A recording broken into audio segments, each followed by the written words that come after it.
Today we're looking at another faulty HDMI port on a PlayStation 5. Job number is 11013 and we're going to take a look under the scope. Looking at the port itself, you can see there might be some torn traces, but we get quite a lot of wiggle room. Look at this. The whole port is essentially moving. Look at this. The whole port moves. None of it is soldered down. The plastic underneath is moving.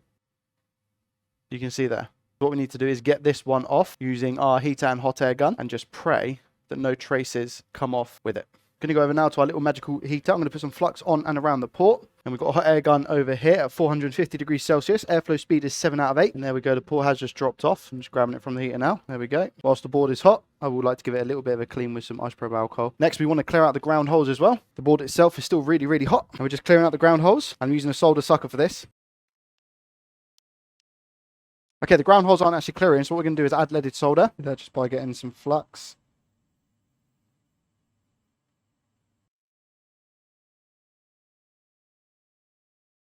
Should be easier now. Now, it doesn't actually look like to me we've got any broken traces whatsoever. I can't zoom any further out because of the microscope that I currently have, but you can see that the ground holes are now clear as well, which is good. But the traces look fine. Let's put some flux on these traces, and we're just going to put some leaded solder. It's going to allow us to remove the solder that's on there a lot easier and lower the melting temperature.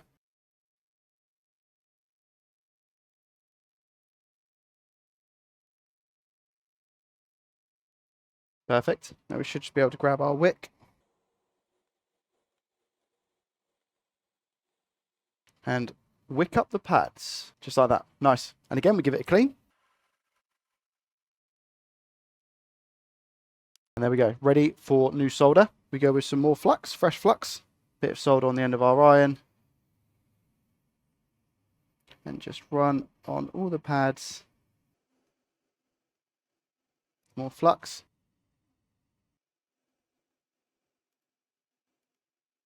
Perfect. There we go. All tinned, ready to go. Just going to grab a port. And again, we're going to make our lives a lot easier by placing the board on the heater and then put the port on. Going to give it a nice clean with some isopropyl alcohol. Just get all of that flux away from it. Haven't checked the pins yet.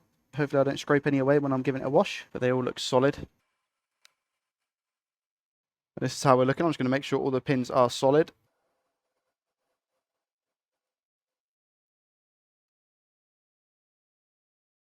They all seem absolutely fine. And at this point, a quick test with a multimeter doesn't hurt to make sure that we don't have any bridges. If there are any bridges, you should hear the meter beep like that. I don't know if you guys can hear it, to be fair, but...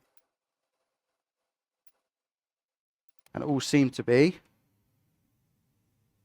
A-okay. Because I used hot air as well to flow the port in place, you can see, look at the anchoring points around the port. Very, very, very solid joints to make sure that we have a solid connection. This port isn't going anywhere. I do need to quickly sort these monstrosities on the back though.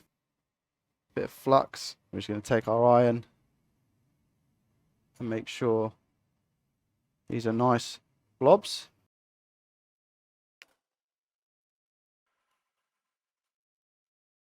Switch tip to make it a little bit easier on ourselves. There we go. A lot better. Again, clean with IPA. And that is that job completed. Let's see if it works. Just making sure we have it on the right input. HDMI, there it is. Turning on the console, fan spin, that's always a good sign. Do we get a display on the screen? Yes, we do. Let's go. PlayStation logo. If you're in need of a repair, click on the link in the description. See you in the next one.